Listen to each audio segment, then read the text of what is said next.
But a different opponent this time. And how are you feeling being back in this arena? Oh, it's great. You know, being back here at Madison Square Garden, I was here at UFC 205, and it's an honor to come back here and perform in front of the fans here in New York City. They're great.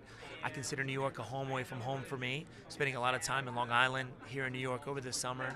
I'm here a lot, you know, I'm here a lot. So I feel like I'm at home, you know, to be honest with you. So, but being at Madison Square Garden, walking through these halls and knowing about and seeing the legendary performers and athletes that have performed here, knowing that I'm one of them now, is just so surreal. It's awesome. You obviously want to rewrite the script in terms of the result from the last time you were here. You're fighting Jorge Masvidal. What do you make of him as an opponent? Is this going to be the striking match that we all expect? Oh, definitely. I mean, he's an aggressive fighter. He's a counterpuncher, but he's an aggressive counterpuncher. So I expect him to come forward. They call him game bred for a reason. He's always game when he steps out there to fight.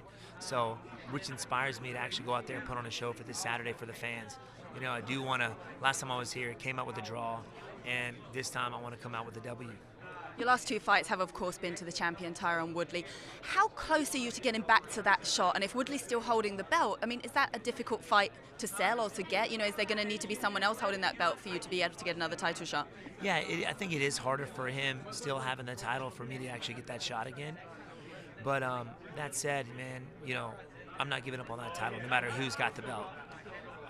If I go out there and put on a show like I know I can do this Saturday, I'll still be up that #1 contender, hopefully move back up and get another shot. I want to ask you about British fighter Darren Till, who obviously put on a great performance against Cowboy Cerrone. He said the only two fighters in the welterweight division that he feels can challenge him are yourself and Tyron. I mean, do you foresee at some point a fight with him? Oh, definitely. He's a young fighter, and he's a young guy, and he's coming up, and he's doing work in the 170 division, as you saw against Donald Cerrone. He's a tough opponent, man. He really is, and which is why I'm keeping my eye on everybody in the division, especially in that top 10, because you never know I could be facing one of these guys here pretty soon. So, man, he's a great fighter. Would you come to Liverpool to fight him? Would that be of interest? That would be fun. That would be. I've never been to Liverpool, so I think it would be cool. A very good experience. But right now, I've got one fighter on my mind, and that's Jorg Masvidal. How's your preparation been different for George compared to your preparation for Woodley, who mixes up that wrestling as well? Well, it's a little bit easier. And what a whole lot of people don't know is that Jorg Masvidal's got great wrestling as well. It's very well-rounded. So I'm prepared for whatever happens, wherever the fight goes. I'm prepared for it.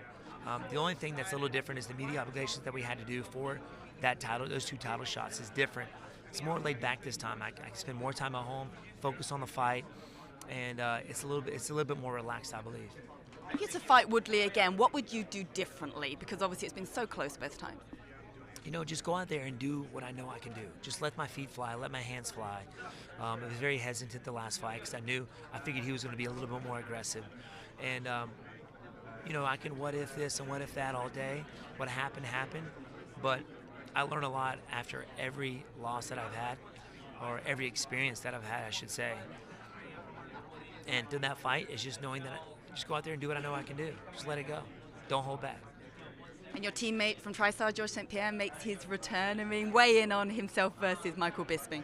Oh, man, it's going to be awesome. And not only that, I mean, to see Georges St-Pierre come back, one of the best pound-for-pound fighters who ever stepped out in the octagon, who is my inspiration to switch from kickboxing to MMA. We have a great relationship. He's a good buddy of mine, a good friend, and I have a lot of respect for him. So it's awesome not just to see him come back, but be able to fight on the same card as him as well.